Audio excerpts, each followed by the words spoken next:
Magandang araw mga ka-Inside the Story PH. Sa episode na ito, atin namang saksihan ang isang totoong pangyayari na kasalukuyang nagyayanig sa Latin America. Isang bansa na balot ng apoy, karahasan at takot ang Mexico. Dito, isang pangalan ang pinakamalakas ngunit pinakakinatatakutan. El Mencho ang hari ng mga kartel. Ngunit ngayon, bumagsak na ang hari. At kasabay nito, sumiklab ang galit ng kaniyang hukbo. Ang tunay niyang pangalan ay Nemesio Oseguera Cervantes. Ipinanganak sa Michoacan, Mexico, sa gitna ng kahirapan. Dati siyang magsasaka pero pumasok sa kalakalan ng droga noong kabataan. Naging bahagi siya ng Mileno Cartel at pagkatapos ay bumuo ng sariling grupo, ang Jalisco New Generation Cartel o CJNG. Sa loob lamang ng isang dekada, naging isa siya sa pinakamakapangyarihang tao sa Mexico. Pinamunuan niya ang isang organisasyon na may libu-libong armadong tauhan at may network mula Amerika hanggang Asia. Ngunit kasabay ng kapangyarihan, dumating ang dugo. Ang CJNG ay itinuring ng US at UN bilang isa sa pinakamarahas na kartel sa kasaysayan. Sila ang may kontrol sa Jalisco, Colima at ilang bahagi ng Baja California. Kilala sila sa paggamit ng mga high-tech weapons at military tactics.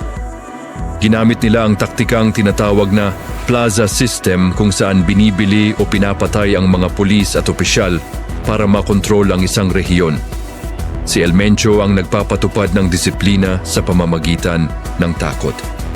Sabi ng mga analyst, sa mundo ng kartel, siya ang taong walang kinatatakutan.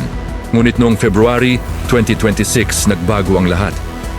Matapos ang taon-taong pagtugis, nagtagumpay ang Mexican Army na patayin si El Mencho sa isang malawakang operasyon sa Jalisco. Ang operasyong ito ay tinawag na Operasyon Tormenta, Operation Storm. Ngunit hindi rito nagtapos ang kwento dahil pagkatapos ng ilang oras, sumiklab ang gulo sa iba't ibang bahagi ng Mexico sa mga lungsod ng Guadalajara, Puerto Vallarta at Jalisco. Biglang nagliyab ang mga kalsada. Sinunog ng mga kartel ang mga bus, kotse at gusali. Nag-set up sila ng mga barikada at nagpabaril sa mga pulis. Ang ilang turistang lugar ay napilitang isara. At ang mga mamamayan ay inabisuhan na manatili sa kanilang mga tahanan. Ang bansa ay tila nahulog muli sa gera ng droga. Ang pagkamatay ni El Mencho ay naging simbolo ng paghihiganti. Habang nagkakagulo, ang gobyerno ay naninindigan na tagumpay ito laban sa krimen. Ngunit maraming mamamayan ang nagtatanong hanggang kailan ang kaguluhan at ilang buhay pa ang mawawala? Ang ilang analyst ay nagsasabi na ang kampyonato ng isang drug lord ay hindi nagtatapos sa kanyang kamatayan dahil laging may susunod na papalit. Ang problema ng droga at karahasan sa Mexico ay hindi lamang bunga ng mga kartel. Ito ay ugat ng kahirapan, kakulangan sa edukasyon at korupsyon. Habang ang mundo ay nanunood, libo-libong tao ang biktima ng takot, habang ang mga bata ay lumalaki sa gitna ng baril at apoy. Ang Chernobyl ay radiation, ang Mexico ay karahasan, parehong nakamamatay, parehong tao ang may likha. Ang pagbagsak ni El Mencho ay maaaring isang tagumpay ng katarungan. Ngunit ito rin ay isang paalala na habang may kaguluhan at kahirapan, palaging may susunod na hari ng kartel. Maraming salamat mga ka-Inside the Story PH sa pagsama sa isa na namang kwento ng totoong pangyayari.